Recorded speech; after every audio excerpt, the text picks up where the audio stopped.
네, 총선이 끝났습니다. 집권 여당인 국민의힘 뼈아픈 성적표를 받아들었는데요. 구원투수로 등장했던 한동훈 비대위원장, 정치인 데뷔 108일 만에 선거 패배 책임을 지고 물러나게 됐습니다. 먼저 한 위원장의 기자회견 내용 듣고 패널들과 함께 자세한 이야기 나눠보도록 하겠습니다.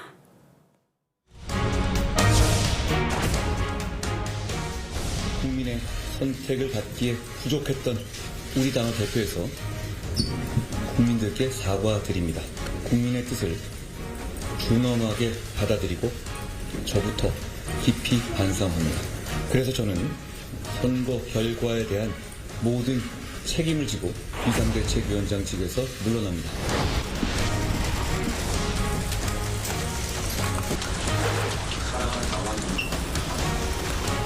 앞으로 향후 계획 어떻게 되실지 궁금합니다. 특별한 계획을 갖고 있지는 않고 어디에서 뭘 하든 나라를 걱정하며 살겠습니다. 저는 제가 한 약속을 지키겠습니다.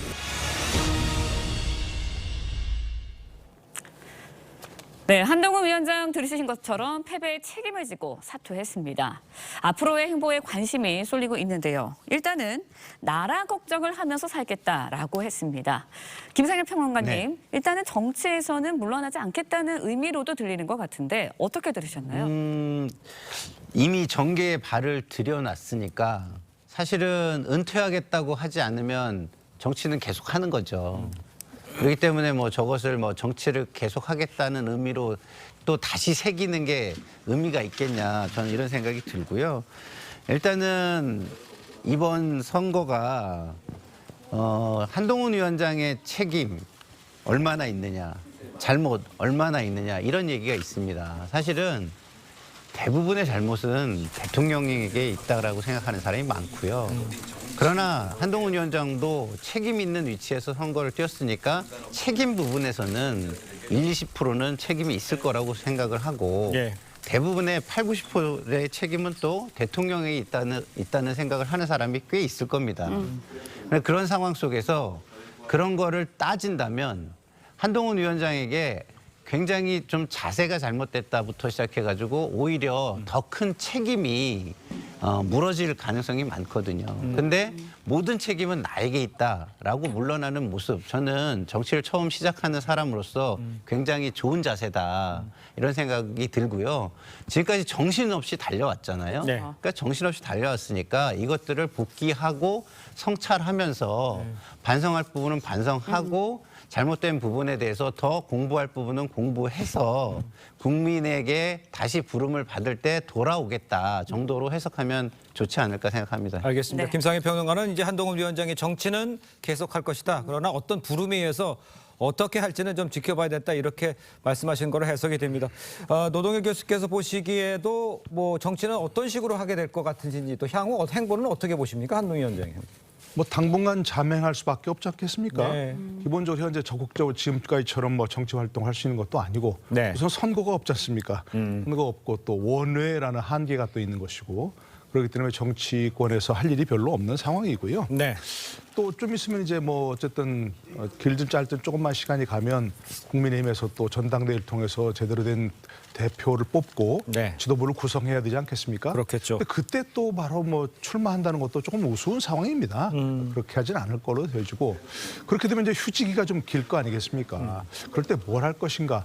본인은 선거 국면에서 절대 유학 가지 않는다 그랬지 않습니까? 그렇습니다. 근데 유학 가는 것도 하나의 방법입니다. 예. 잠시 이곳에서 좀 잊혀지고 예. 또 본인도 재충전을 하고 또 꼭 공부라는 게 무슨 책을 통한 공부만 있는 건 아니지 않습니까? 견학도 있고 외국의 국정 운영이 어떻게 이루어지는가, 예. 그런 것도 좀 보는 것도 좋은 공부인 것 같고요. 당분간 이렇게 여기에 나가 있는 것도 하나의 가능성이 있겠고, 예. 좀 있으면 이제 2026년 되면 이제 지방선거가 있고 또 곧 2027년 대선 있지 않습니까?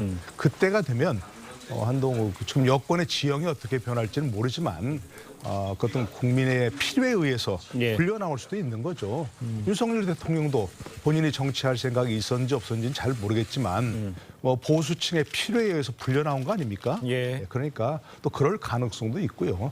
그 전까지는 좀 본인이 여러 가지 힘을 기르고 재충전을 하고 또 다른 쪽으로 많은 공부를 할 필요가 있지 않는가 그렇게 생각합니다. 알겠습니다. 네, 국민의힘 이제 가까스로 개헌 저지선 100석은 넘겼습니다. 네. 하지만 범야권 192석 대 여당 108석, 참패에 가까운 성적표 받아들었습니다. 선거 결과에 담긴 민심 어떻게 보시나요? 네, 뭐 언론들에서도 지적하고 있지만 매섭다 그리고 무섭다 이렇게 표현할 수 있을 것 같습니다. 대통령의 국정 운영 기조에 대한 불만이 이번 표심으로 분출했다 이렇게 볼 수밖에 없을 것 같고요. 정치 얼어붙어 있죠. 협치하고 있지 않았습니다. 경제 물가 제대로 잡지 않았고 그리고 세제의 손실도 상당하다. 이게 원래는 4월 10일까지 발표를 해야 되는데 예. 총선 뒤로 미루기도 했었죠. 예. 이런 국정 운영의 기조에 대해서 유권자들이 사실상 심판하는 그 기조가 처음부터 끝까지 사실상 뚜껑을 열어봤더니 흐르고 있었다. 이렇게 평가할 수 있을 것 같고요. 예. 저는 여당의 선거 전략 부재도 분명히 또 하나의 책임론으로 분출하지 않을까 싶습니다. 이 이른바 뭐 2조 심판이라는 거 유권자 마음 흔들지 못했습니다. 운동권 청산 시대 정신 아니었다라는 게 드러나고 있는 거죠. 그런데 참 절묘한 게 또 개헌 저지선은 또 국민들이 만들어 주신 거 아니겠습니까? 예. 그러니까 폭주하지 말라는 또 하나의 이런 신호로 받아들이면 될 것 같습니다. 알겠습니다. 좀 장혜미 변호사가 전략 부재를 지적을 했어요. 국민의힘에. 거기서는 어떻게 평가하시는지 참패의 원인은 어디로 보십니까? 그렇습니다. 결국은 토네이도급 정권 심판론에 백약이 네. 백악이 아무런 효력이 네. 없었다 그런 것 아니겠습니까? 네. 그렇기 때문에 좀 전에 뭐 말씀하신 것처럼 2조 심판론이라든가 아니면은 어떻게 보면 운동권 심판론 이런 부분이 사실 처음에는 상당 부분 효과가 있었습니다만 여러 가지 어떤 그 경제적이 어려운 상황 속에서 용산발 또 일부 실책 같은 것들이 겹치면서 그것이 지금 그 이른바 정권 심판론으로 분출된 것 아니겠습니까? 네. 그러다 보니까 지금 과연 그 용산의 어떤 그 책임이 더 크냐 아니면 국민의힘 지도부의 책임이 더 크냐 이런 그 책임 공방이 벌어지고 있습니다만 말 그대로 정권 심판론에 보면은 아무래도 어떤 용산에 있어서의 어떤 그런 그 어떻게 보면 지금까지 윤석열 대통령의 어떤 원칙적 이미지, 뚝심 이런 것들이 이제 그 행정을 해 나가는 과정에서 국민들이 어떻게 달리 본다고 하면은 불통이고 오만이라고 볼 수 있는 네. 그런 부분이 동전의 양면이 있지 않겠습니까? 결국 한 2년 동안의 어떤 그 국정을 봤을 때 국민의 눈높이, 민심의 눈높이에 과연 맞았느냐라는 것에 대한 어떤 이번에 국민의 회초리가 아닌가 싶었는데요. 예. 어쨌든 어제 같은 경우에 그 한동훈 비대위원장의 사퇴를 넘어서 윤석열 대통령 비서실에서 실질적으로 지금 안보실장을 제외한 모든 그 실장과 수석이 사퇴를 했고 네. 또 내각에서 한 그 총리가 사의를 표명했는 이런 걸 봤을 때는 용산 자체에서도 책임을 굉장히 통감하고 있구나라는 것을 우리가 느낄 수 있을 것 같습니다. 알겠습니다. 자, 한동훈 위원장의 사태로요. 국민의힘은 또다시 지도부 공백 상태를 맞게 된 거죠. 이번 총선 수도권에서 생활한 중진들이 당권 주자로 거론이 되고 있습니다. 목소리를 한번 들어보겠습니다. 승리의 기쁨을 안겨주신 동작 주민 여러분들께 진심으로 감사드립니다. 출구조사 보고 다들 아까 어디 갔다 왔다 그러는데요. 영국 갔다 왔습니다. 10년 동작의 진심을 주민들께서 알아주신 것 같다. 그것이 이번 선거의 승리의 요인이다. 이렇게 생각합니다. 당이 제대로 역할을 할 수 있도록 운신의 폭을 넓혀주셨으면 좋겠습니다. 정부에서 민심과 거리가 있는 정책을 발표를 할 때 이건 아니다. 더 좋은 대안이 있다. 이렇게 말하는 것을 허용하고 그런 건강한 건설적인 당정 관계가 꼭 필요합니다. 글쎄요, 이제 한동훈 위원장이 이제 빈자리를 채울 인물로 거론했던 네. 이제 나경원, 안철수 당선인이죠. 저 두 사람이 당권에 도전할 가능성 어떤 상황들이 연출이 될까요? 저는 당권에 도전할 가능성이 상당히 높다고 보는 게요. 두 사람 다. 예, 예. 이 두 분 다 사실은 배지를 한 번 더 다는 게 큰 의미가 있는 분들은 아니에요. 네. 배지를 다는 이유는 하나입니다. 앞으로의 목표를 위해서 보다 유리한 위치가 배지를 달고 있는 것이기 때문에 다는 네. 거거든요. 네. 그렇다고 한다면 이분들의 목표는 그거보다 더 상위의 위치에 가는 것일 겁니다. 예. 그것이 이제 당대표, 그다음에 대선이겠죠. 그러나 또 당대표라는 위치가 배지를 다는 것처럼 대권으로 가는데 또 유리한 위치라고 생각할 수도 있는 겁니다. 그렇게 생각할 수 있는 가능성이 높기 때문에 예. 당연히 저는 당권에 도전을 할 가능성이 굉장히 높다고 생각하고요. 네네. 그리고 지금 그 국민의힘 내에서 네. 대통령과 비슷하게 느껴지는 국민의 입장에서 비슷하게 느껴지는 분이 당대표로 나오는 것보다는 약간은 그래도 민심을 좀 전달할 수 있고 대통령에게 조금은 쓴소리나 아니면 바른 소리를 내줄 수 있는 사람이 적당하다는 어떤 의견이 저는 많을 것이라고 분위기가 있을 것이라고 저는 봅니다. 대통령실과 각을 세울 수 있는 분이라는 각이 아니고요. 예. 각이라는 표현은 저는 맞지 않다고 보고 아, 그렇습니까? 그 국민의 의견을 좀 더 전달을 해서 그 너무 좀 일방적일 경우에는 그걸 좀 조정하려고 하는 그럼 수직 관계가 다른 아닌 뭐 이렇게 그렇죠. 약간은 해서 그 동반자적인 그 위치로 가려고 하는 노력을 하는 예. 그런 대표가 더 바람직하다는 또 의견도 있기 때문에 알겠습니다. 당연히 이분들은 그런 위치로 출마를 하지 않을까 이런 생각이 알겠습니다. 듭니다. 네, 일단 국민의힘은 당분간은 윤재용 원내대표가 당대표 권한 대행을 맡기로 했습니다. 당내에서도 조기 전당대회로 갈지 비대위 체제로 갈지 의견이 좀 분분한 것 같습니다. 근데 뭐 이걸 가지고서 급하게 뭐 해야 할 필요는 없지 않습니까? 지금 당장 뭐 대표가 있어야만 하는 뭐 그런 급한 현안이 있는 것도 아니고 네. 그렇다고 무슨 당대표가 지휘해야 되는 선거가 있는 것도 아니잖아요. 그러니까 뭐 지도부를 어떻게 꾸릴 것인가, 지도부를 어떻게 재편할 것인가 그 문제를 가지고 뭐 설왕설을 할 필요가 없다고 생각합니다. 어떤 결정을 내리든 또 이견이 노출될 수 있는 가능성이 있기 때문에 예. 일단 뭐 그 현재 21대 국회도 아직 마무리가 되지 않았잖아요. 네네. 마무리될 때까지 또 윤재호 원내대표가 지휘하면 되는 것이고 또 이제 5월 30일 날 22대 국회가 출범을 하더라도 당분간은 뭐 여러 가지 그 좀 준비 기간이 좀 필요할 테니까 예. 천천히 그야말로 모든 사람의 총의를 모으는 절차를 먼저 좀 가져야 할 것 같아요. 네. 뭐 낙선한 사람들의 얘기도 좀 들어보고 당선된 사람들의 의견도 들어보고 그러면서 총선 패배 원인을 좀 분석하는 예. 그런 백서도 내고 하는 그런 기간을 갖고 그다음에 그것을 바탕으로 그러면 어떤 대표가 필요한가 어떤 지도부가 필요한가 예. 하는 그런 총의를 모으는 기간이 필요하기 때문에 뭐 급하게 뭐 새로운 지도부를 꾸린다든가 할 필요는 없을 것으로 생각됩니다. 알겠습니다. 네. 지금 그 대통령실도 아주 침통한 분위기죠. 이 총선 패배를 계기로 이 당정 관계, 네. 또 이 국정 기조 달라질지도 주목이 되는데 장윤미 변호사는 달라져야 한다라고는 말씀하셨는데 어떻게 달라질 가능성이 있습니까? 어떻게 보십니까? 좀 세모표인데요. 여권 일각에선 그런 이야기들도 나오는 것 같습니다. 이를테면 구도 자체는 크게 바뀌지 않았다라는 거예요. 거야 일단 그렇죠. 일당인 부분. 그렇죠. 그런데 이게 가장 큰 차이는요. 지난번에 민주당이 압승을 거뒀을 때는 민주당이 여당이었습니다. 네. 그런데 지금은 야당이 사실 참패를 했다라는 달라진 점이 있는 거예요. 의석수가 비슷하다고 하지만 국민들의 명령은 다른 겁니다.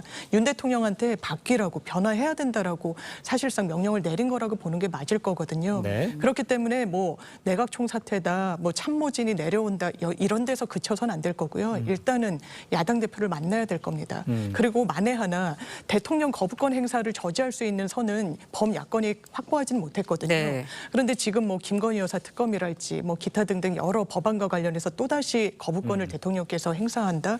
그러면 대단한 역풍에 또 처할 수밖에 없는 그런 여건이 바뀌었다는 점은 정확하게 직시를 해야 될 것 같습니다. 알겠습니다. 네, 대통령의 변화, 또 야당 대표와의 만남 이야기해 주셨는데 윤석열 정부 임기 5년 내내 여소야대 전국에서 국정을 이끌어야 하는 상황이 됐거든요. 어찌됐든 이제는 야당 대표, 이재명 대표 만나야 된다라는 이야기들이 나오고 있는데 어떻게 보세요? 그렇습니다.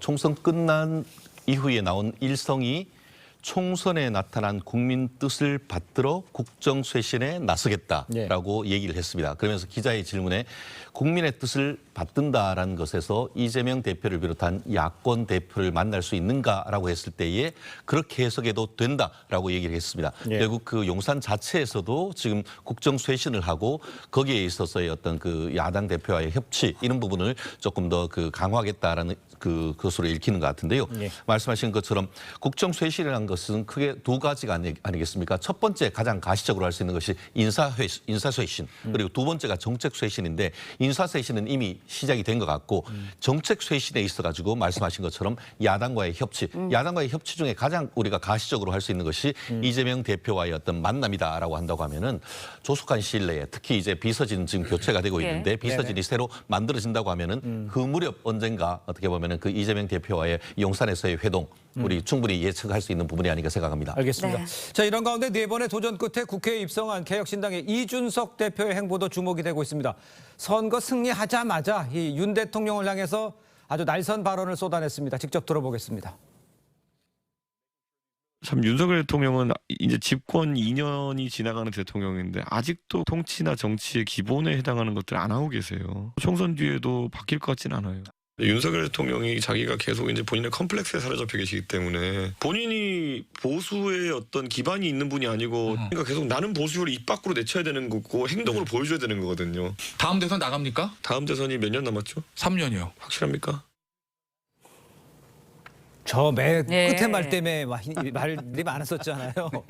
어떻게 보셨습니까? 이준석 대표가 저렇게까지 그냥 당선되자마자 저런 식으로 나오는 건 어떻게 봅니까? 저는 저 자리에 같이 익혀졌잖아요. 출연을 네. 하고 있었는데요.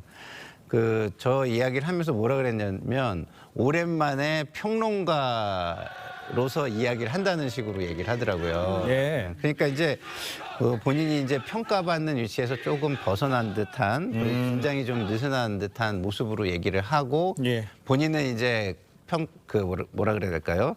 좀 이제는 이제 평가만 좀 하는 위치인 것처럼 얘기를 했는데 저는 저런 게 좀 제가 볼 때는 본인의 어떤 진정성을 좀 훼손할 수도 있는 부분이 저는 될 수 있다고 봐요. 네. 왜냐하면 본인도 계속 평가받는 위치에서 자기 자세를 가다듬고 그런 위치에서 다른 사람들에게 어떤 자기의 어떤 바램 이런 걸 얘기하는 게 낫지 예. 그런 거에서 벗어나서 평론가처럼 그냥 비판하는 입장으로 얘기하는 거 그거는 본인의 자체 진정성을 훼손할 수도 있다. 그리고 똑똑하게는 보이지만 저렇게 얘기하면은 모든 것을 같이 책임지는 정치 리더로서는 안 보일 수도 있다. 네. 이런 느낌이 좀 저는 들었습니다. 알겠습니다. 네, 이준석 대표 당선되자마자 윤 대통령에게 날을 세우는 모습을 보였는데 앞으로 이제 이준석 대표의 뭐 당내 입지, 정치적인 입지, 국민의힘과 개혁신당과의 관계 어떻게 형성이 될까요? 뭐 이준석 대표이자 또 당선인이죠. 네, 그렇죠. 뭐 축하합니다. 하여튼 뭐 어려운 상황에서 예. 이기는 걸 축하하고요. 과거 이제 뭐 마이너스 3선 종진이다 이렇게 농담을 했었는데 이번에 그래서 정말 화성에서 예. 하면서 떨어지는 건 정말 죽기보다 싫다 이렇게 얘기했던 게 얼마나 절박했겠습니까? 그런 절박성을 유권자들이 많이 받아준 것이 아닌가 싶어서 축하를 드립니다. 축하를 드리는데 이제 첫 번째 이준석 대표가 해야 할 거, 당선이 해야 할 거. 본인의 정치적 정체성을 분명히 해야 되는 거죠. 아까 잠깐 얘기하셨지만 저도 늘 얘기했습니다. 왜 자꾸 평론가적 입장의 정치를 하려고 하느냐.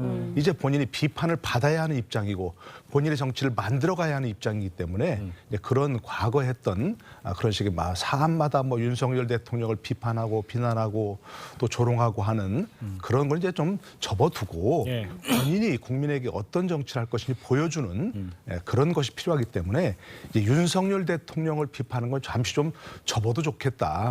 그거로부터 좀 출발했으면 좋겠다. 이렇게 생각합니다. 알겠습니다. 네. 선명한 야당으로 활동하겠다고 했는데 뭐 어떻게 될지 한번 지켜보도록 하죠.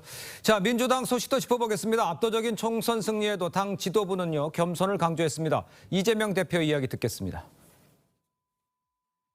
당의 승리나 당선의 기쁨을 즐길 정도로 현재 상황이 녹록치가 않습니다.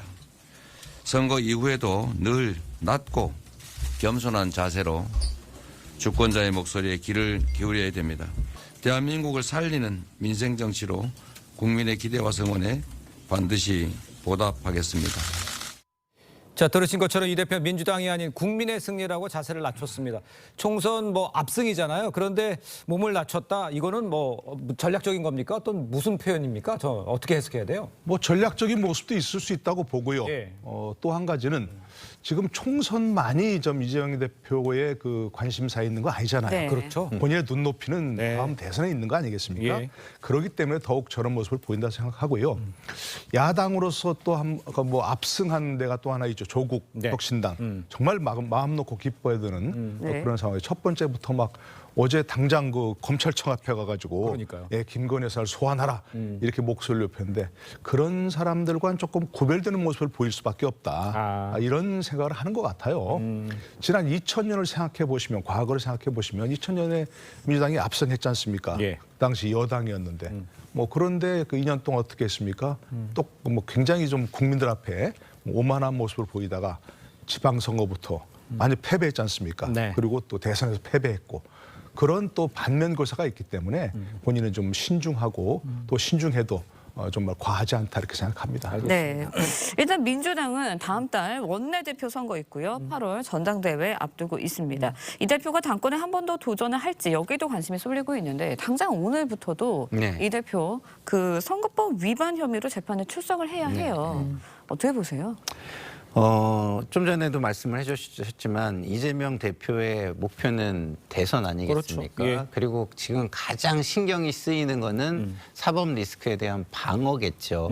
그러니까 이 두 가지를 볼 때 어떤 것이 가장 좋은 선택인가 이렇게 좀 고민을 할 것 같고요.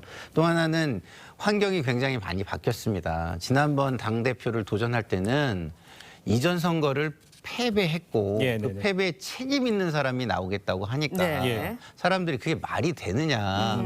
기존에 있었던 그 전례에 비추어 사례에 비추어 이게 좀 비상식적이고 말이 안 되는 거 아니냐 이런 얘기를 했지만 지금은 어쨌든 저쨌든 대승을 거둔 당대표인 겁니다. 그런 상황에서 당대표에 도전하겠다고 하면은 그거를 이상하게 보거나 비판하기는 좀 힘들지 않을까 이런 생각을 합니다. 예. 그러니까 이제 당 대표가 되는 것도 되고자 하면 될 수도 있는 상황이기 때문에 모든 것이 이제 대선에 맞춰서 가능 여부를 판단하잖아요. 그렇지만 이 사법 리스크는 다르지 않습니까? 근데 이 변수가 이 시점에서는 어떻게 영향을 미칠까요? 안 미칠까요? 그렇습니다. 사실 총선 승리에 따르는 기자회견을 하는데 이재명 대표의 얼굴이 그리 밝지 않았던 모습 아마 국민들이 좀 생생하게 봤을 것 같은데 저는 파안대소를 해도 부족할 텐데 왜 저렇게 얼굴이 굳어 있을까 하는 생각을 했는데 알고 봤더니 지금 오늘 지금 어떻게 보면 재판에 나가야 되는 한마디로 사법 리스크가 바로 코앞에 다가왔다는 건 아니겠습니까? 크게 봤을 때에 그 지금 서울중앙지검 한번 보면 33부 같은 경우에는 대장동, 백현동 그리고 또 성남 FC 사건과 관련된 제3자 뇌물 그런 부분에 대한 재판이 지금 계속 진행을 되고 있고 더불어서 34부 같은 경우에는 지난 대선 과정에서 내가 김문기를 모른다. 그리고 또 그 백현동 관련해 가지고 이 박근혜 정부의 어떤 그 국토부에서 강요로 해서 내가 종상행을 했다. 그걸로 해서 공선법 위반으로 지금 재판 받고 있지 않습니까? 이게 지금 재판이 거의 다 끝물에 왔단 말이에요. 그렇다고 하면은 거기다가 지금 최근에 이제 그 곽균택 변호사를 비롯해서 이런 분들이 재판 이제 변호인이 당선이 돼가지고 그분들이 더 이상 옆에서 변호사로 역할을 할 수 없는 그런 지금 상황이 됐단 말이에요. 그렇다고 하면은 만약에 이 사건에 있어서 무죄가 나오면은 정말 망을 그대로 탄탄대로지만 유죄가 나올 경우에 특히 선거법 위반은 100만 원 이상 선거 그 유죄가 확정되면은 이게 더 이상 피선거권이 없어지고 또 그 위증교사나 대장동 사건도 금고 이상의 형을 받으면은 그 또한 선거권 피선거권이 없어진단 말이에요. 이 부분에 대해서 오히려 전국의 어떤 주도권은 지금 민주당이 쥐어가질 수가 있지만 이런 사법 리스크가 사법부에서 현실화된다고 하면은 전국이 요동치고 그걸 계기로 해서 민주당 말 정계 개편도 일어날 가능성이 있기 때문에 하반기에 전국은 오히려 사법부가 결정할 가능성이 높다고 보입니다. 알겠습니다. 이재명 대표에 대한 이야기 해봤고요. 이번에는 이 얘기도 해보도록 하겠습니다. 다음 국회의장을 누가 맡느냐 여기에도 관심이 쏠리고 있는데요. 각각 6선에 성공한 민주당 추미애 전 장관과 조정식 의원이 거론이 되고 있습니다. 먼저 추 전 장관의 목소리부터 들어보시죠. 국회의장 도전하십니까? 의회 혁신적 과제에 대한 그 흔들림 없는 역할을 기대하신다면 주저하지는 않겠다 그런 마음입니다. 국회의장은 사실은 탈당도 하고 중립적인 어떤 포지셔닝이 요구되는 자리잖아요. 대파가 좌파도 우파도 아니듯이요. 국회의장도 물론 당연히 좌파도 아니고 우파도 아니고 그렇죠. 그렇다고 중립은 아닙니다. 네, 들으신 것처럼 주저하지는 않겠다. 그런 마음입니다. 네. 이런 말을 했습니다. 어떻게 전망하세요? 아마 이 부분을 그냥 선회한다면 이제 국회의장이라고 하더라도 사실 그 직전까지는 당적을 보유하고 있기 때문에 완전한 정치적 중립이란 건 어렵지 않느냐라는 취지로도 읽히긴 하는데요. 좀 부적절합니다. 왜냐하면 국회법 20조의 2를 보면 국회의장은 당적을 보유할 수 없게 합니다. 그 입법의 취지가 있는 거예요. 예. 단순히 한 정파의 의원이 아니라 이 국회 수장으로서의 어떤 기능, 권한 같은 것을 또 요구하는 자리가 국회의장직이라고 보는 게 맞을 거거든요. 예. 지금 당내에서 육선인 의원이 또 조정식 의원도 같이 있는데 그렇습니다. 네. 아마 민주당에서는 투표나 이런 형식을 취하지 않겠습니까? 그럴 때 추미애 의원을 뭔가 지원하기에는 민주당으로서는 좀 어렵게 되는 상황을 본인이 또 이렇게 좀 만든 부분도 있지 않나라는 점에서는 좀 아쉽게 생각합니다. 알겠습니다. 네. 자, 다음 이야기도 해보죠. 12석을 확보해서 창당 한 달 만에 제3당 고지를 발표된 이 조국혁신당 이야기입니다. 조국 대표 총선 후 첫 행선지로 대감찰청을 찾았습니다. 네. 그 모습 보겠습니다. 검찰이 수사에 나서지 않는다면 김 여사는 특검의 소환 조사를 받게 될 것입니다. 마지막 경고입니다. 반드시 민주당과의 협력이 필수적 아니겠습니까? 그래서 조만간 저는 이제 민주당 측과 공식 정책 협의나 또 앞으로 원내 전략 관련해서 협의를 할 것 같아요. 자, 보신 것처럼요. 조 대표가 이제 검찰에 김건희 여사를 소환 조사하지 않으면 소환 조사해라 이 얘기죠. 네. 민주당과 협의해서 김건희 특검하겠다. 이렇게 이제 당선되자마자 이제 이야기를 시작한 거예요. 어떻게 봐야 됩니까? 이번 총선의 가장 큰 변곡점이 저는 개인적으로는 조국 혁신당 등장이라고 생각합니다. 네. 뭐 그 이전까지는 민주당이 정말 공천 파동 때문에 네. 굉장히 어려움에 처했고 그래서 투표율이 엄청 낮아지고 그래서 민주당이 패배할 가능성도 있다 이렇게까지 얘기됐었는데 조국 신당 등장으로 인해서 야권이 정말 똘똘 뭉치게 되고 야권의 파이가 커지게 되고 조국 혁신당 찍으러 사람들이 나오면서 민주당도 찍을 수 있는 그런 상황이 돼버리는 그런 상황이거든요. 네. 그래 뭐 민주당 뿐만이 아니라 야권 전체의 어떤 승리에 공을 세웠다고 생각합니다. 근데 선거 과정에서는 저렇게 뭐 분노, 개인적 분노가 너무 보였잖아요, 눈으로. 그렇죠. 뭐 복수하겠다 식의 그런 예. 이런 그 선거 과정에서는 그게 보여졌는데 당선되어서 이제 어엿한 제3당이 되었잖아요. 12석이나 되는. 예.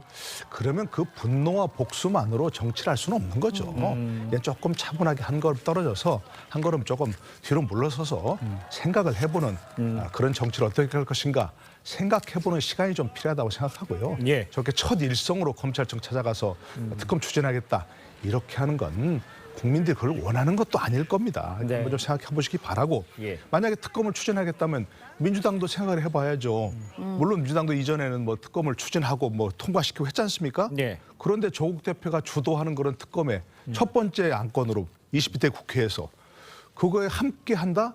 저는 조금 주저할 거라고 생각합니다. 민주당도. 민주당에서. 아까 이재명 대표 봤지 않습니까? 신중하게 해야 된다. 예. 그렇기 때문에 거기에 확 동조해서 뭐 함께 쏠려고 할 것 같지는 않고요. 또 장기적으로 봐서는 왜냐하면 더더구나 이제 조국 대표가 저렇게 부상을 하면서 예. 이재명 대표가 야권의 유일한 리더로서 그야말로 다음 대선에 흔들림 없는 주자가 될 것 같았는데 장기적으로 봐서는 충분히 경쟁할 수 있는 상황이 돼버리거든요. 그렇기 때문에 민주당이나 이재명 대표가 쉽게 조국 대표의 저런 행보에 동의하기는 어려울 것이다 생각합니다. 네. 그런데 조국혁신당의 조국 대표 사법 리스크도 역시 갖고 있습니다. 조 대표의 당선이 확정된 날 자녀 입시 비리 혐의 등의 상고심 사건 재판부가 결정이 됐어요. 네. 배우자 정경심 전 교수의 항소심 실형을 선고한 대법관이 맞습니다. 주심을 맡게 됐거든요. 어떻게 네. 보세요? 엄상필 대법관이 네. 이제 주심으로 배당이 된 건데요. 예. 사실 이분 같은 경우에는 항소심 재판부였습니다. 그래서 정경심 교수의 실형을 선고했던 재판부예요. 그렇다면 이 사건의 쟁점, 법리 이 부분은 이미 숙지를 하고 있다라고 보는 게 맞을 거고요.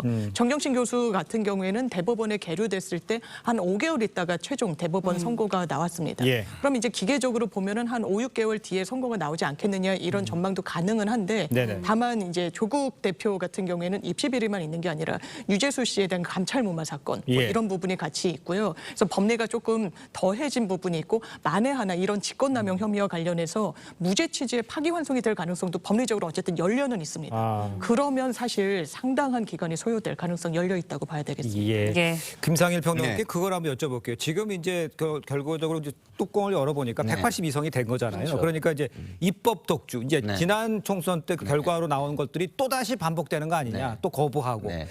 그러면 똑같은 상황이 또 한 번 된다? 그러면 우리 국회가 계속 이런 식으로 간다는 게 대해서는 어떻게 생각하십니까? 근데 이제 입법 독주라는 거는 정치적인 어떤 프레임이거든요. 네. 근데 그때는 왜 입법 독주라는 얘기가 나올 수 있냐면 대통령 선거와 지선에서 여권의 국민들이 손을 들어줬습니다. 그러면은 그쪽이 좀 일을 하게 해주거나 이런 게 굉장히 큰 명분이잖아요. 네. 그런데 거기에서 독주를 하니까 입법 독주라는 얘기가 나왔죠. 근데 지금은 총선 전이 아니라 총선 후입니다. 그렇죠. 그러니까 다시 말해서 국회에 일을 해보라고 국민들이 손을 들어준 상황이에요. 네. 그렇기 네. 때문에 이게 과도하지만 않으면 입법 독주라는 말을 이제는 붙이기가 좀 어려운 상황이 됐다. 이게 첫 번째고요. 아. 근데 이런 것들의 가장 중요한 분수령을 또 만드는 것은 정권과 여권입니다. 예. 정권과 여건이 이 총선의 민의를 받드는 모습을 보이는데 만약에 과도한 걸 하면은 당연히 국민들은요 입법 독주라는 표현을 다시 수용하게 될 것입니다. 근데 대통령실과 여건이 아무 변화 없이 문제가 없다는 식으로 야권과 대치를 한다면 이 입법 독주라는 프레임은 더 이상 씌우기가 어려울 수 있다라고 저는 보여집니다. 알겠습니다. 네, 제3지대 소식 더 짚어보도록 하겠습니다. 네. 녹색정의당 이번 총선에서 원내 진입에 실패했습니다. 오선에 실패한 심상정 원내대표 정계 은퇴를 선언했는데요. 먼저 그 모습 보시겠습니다. 월세 보증금 빼서 선거에 도전했던 수많은 당원과 지지자들의 열정과 헌신으로 오늘까지 이어질 수 있었습니다. 고되고 외로운 길을 함께 개척해온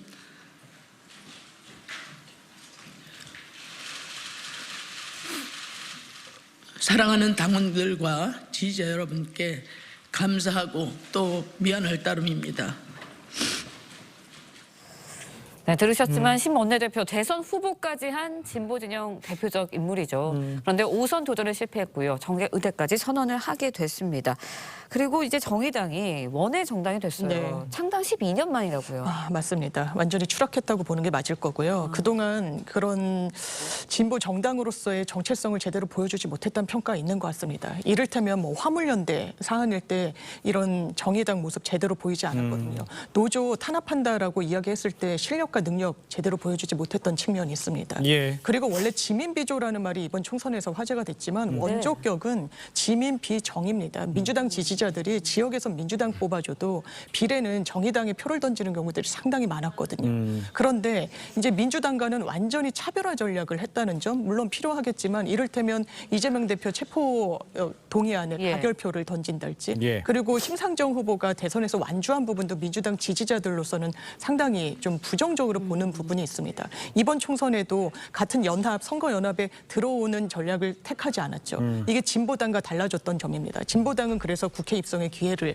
어쨌든 가교를 마련했는데 그러니까. 정의당은 독자 세력화를 한다고 했지만 결국엔 국민 선택 받지 못했습니다. 예. 앞으로도 상당히 좀 어려운 국면은 계속될 것 같습니다. 그러니까 지금 언급하신 대로 진보당 3명이나 입성을 했는데 이거를 어떻게 이해를 해야 되겠습니까? 그렇습니다. 사실 준연동형 비례는 말씀하신 것처럼 녹색 정의당이 지금 그 어떻게 보면 지난번에 민주당과 합의를 해가지고 했었는데 그로 인해서 손잡지 않은 순간 오히려 제3지대를 비롯해서 군소정당이 준연동형 비례에 의해서 완전히 한 석도 얻지 못하는 준연동형 비례를 도입했던 취지가 완전히 없어지는 이 어이없는 상황이 벌어진 건 아니겠습니까? 네. 그러니까 준연동형 제도의 폐해를 지금 극단적으로 보여준다고 하고 더불어서 지금 그 민주당이 손을 잡은 진보당 같은 경우에는 앞에서 통합자가 빠졌을 뿐인 것이지 위원 정당 해산이 된 통합 진보당의 후신이고 실질적으로 이 강령에서도 어떻게 보면 한미 동행 해체를 비롯해서 실질적으로 통합 진보당과 거의 유사한 행태를 찌고 있습니다.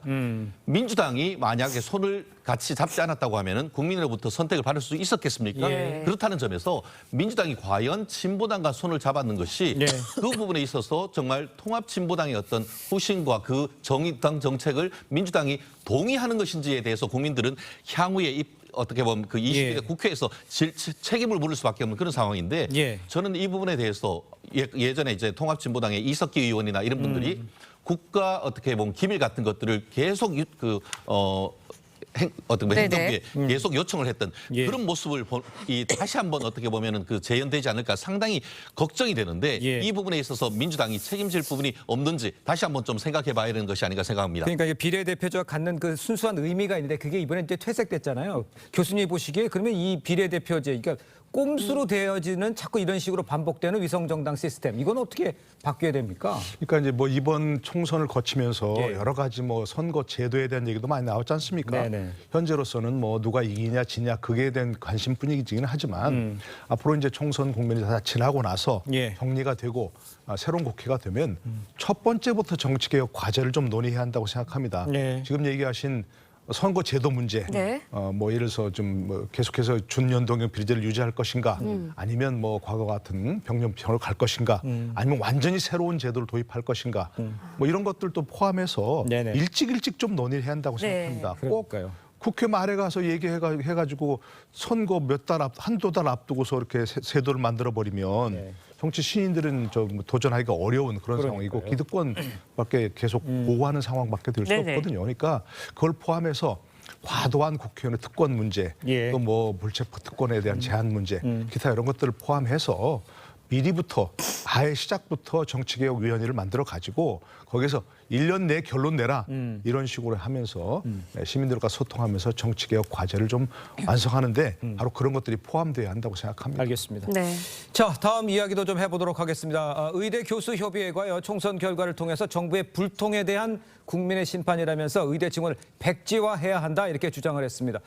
그러니까 이제 이번 총선 결과에 정부의 의대 증원 정책 추진이 어떻게 될지, 어느 정도 방향을 바꿀지, 영향을 미칠지 이런 거에 관심이 많은데 장혜미 변호사께서는 이걸 어떻게 보십니까? 사실 이 의사협회에서는 총선으로 심판하겠다라고 했습니다. 의대 정원 그걸 지렛대로요. 그리고 총선에서 실제로 여당이 참패를 했죠. 그렇다면 어느 정도의 주도권, 이런 2,000명 정원 문제와 관련해서는 의사협회에서 어느 정도 주도권을 잡게 됐다라고 평가해도 무방할 것 같습니다. 지금도 의견 발표하겠다, 여러 소통 채널은 열어놓겠다라고 하면서도 의대 정원을 전면 재검토해야 된다는 입장에서는 크게 이제 의사협회도 바뀐 부분은 없는 것 같아서 이 부분과 관련해서는 사실 출로라는 건 그 조절밖에는 안 남은 것 같습니다. 2,000명을 정부로서도 그냥 숫자에 매몰되지 않겠다고 한 만큼 뭐 의사들에게 그 대안을 내놓으라고 하는 것도 의사협회는 정책 집단이 아니니까요. 정부에서 대안을 모색하는 게 맞는 것 같습니다. 알겠습니다. 2,000명 증원에 대한 조율이 좀 필요할 것 같다라는 말씀을 해주셨는데 어떻게 보세요? 그렇습니다. 이 부분에 있어서 초기에는 국민들의 지지를 강하게 받았었는데 이게 의정 갈등으로 벌어지고 장기화되면서 결국 이번 총선에 상당히 불리하게 작용했는 것 같은데요. 다만 그럼에도 불구하고 지금 그 윤석열 대통령의 의지가 워낙 강하다 보니까 이 부분이 관철될 가능성이 높은데 다만 그럼에도 불구하고 2,000명이냐 이 부분에 있어서는 일정 부분 조율되고 특히 민주당 쪽에서도 지금 당선인들 중에서도 민주당도 적극적으로 이 부분에 대해서 관여할 것을 지금 공약으로 얘기를 했기 때문에 아마 2,000명까지는 아니지만은 일정 수준 내에서 갈등이 어떻게 보면 타결될 가능성 지금 점점 높아지고 있는 것이 아닌가 생각합니다. 알겠습니다. 네 분 말씀 여기까지 듣겠습니다. 고맙습니다. 고맙습니다. 감사합니다.